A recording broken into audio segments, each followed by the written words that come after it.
Last week, I covered pricing your GA4 services with an example involving a few team members.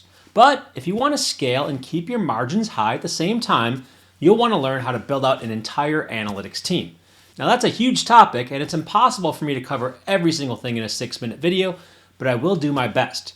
And if you want to learn more on the topic, we do have a program that provides processes and systems for building analytics teams in our Agency Blueprint course, which you can check out at ddu.ai/GA4agency. Let's get to the overview of how to build out an analytics team. Now, if you want to make it selling GA4 services, you're going to need a team on board. But who is on that team? Well, no matter the size of your business right now, you know that building a team is important.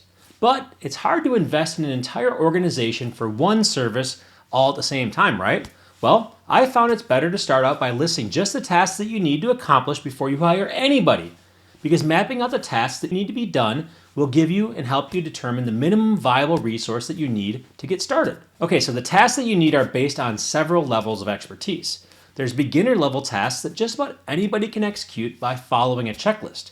And for these tasks, you can create an SOP and have one of your team members follow them along step by step.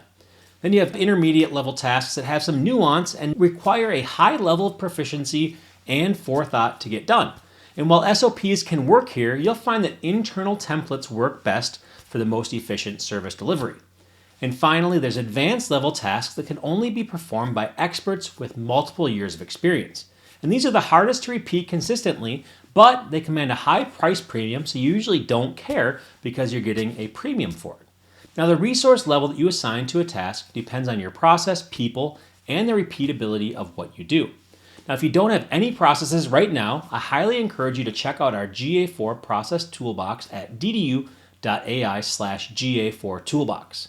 Okay, so let's talk about how to organize your processes from beginner to intermediate to advanced. Once you've mapped out all your tasks, you'll want to organize them into processes and assign each task to beginner, intermediate, or advanced skill levels.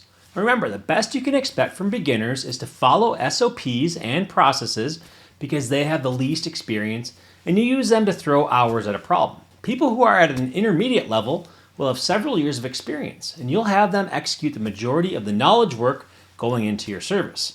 In advanced resources, they have at least a decade of experience and can solve the biggest challenges that take a lot of time and attention for your company. Okay, so let's continue with the GA4 migration example as I did in the last video. The migration and how advanced it is depends on the size of the site that's being migrated. If you're migrating a large e-commerce site, you'll need a lot of expertise and advanced resources on your side to deliver. But if you're migrating a small to medium site, you'll probably be able to have beginner or intermediate level resources to handle the tasks step by step, such as basic configuration and setup tasks. Intermediate resources, they can help you migrate the events, tagging, and some higher level configuration.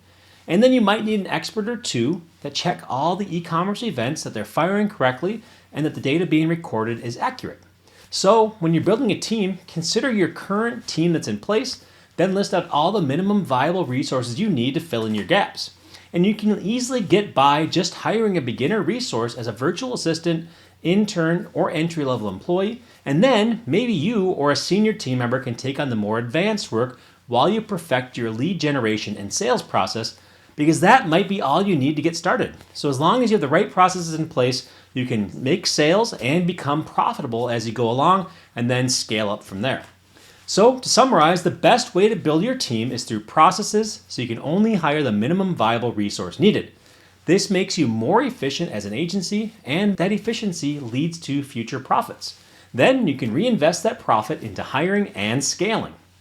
Now, to get more in-depth training on building a team and developing processes that allow you to scale a GA4 service agency, check out the next live training cohort we offer at ddu.ai/GA4agency.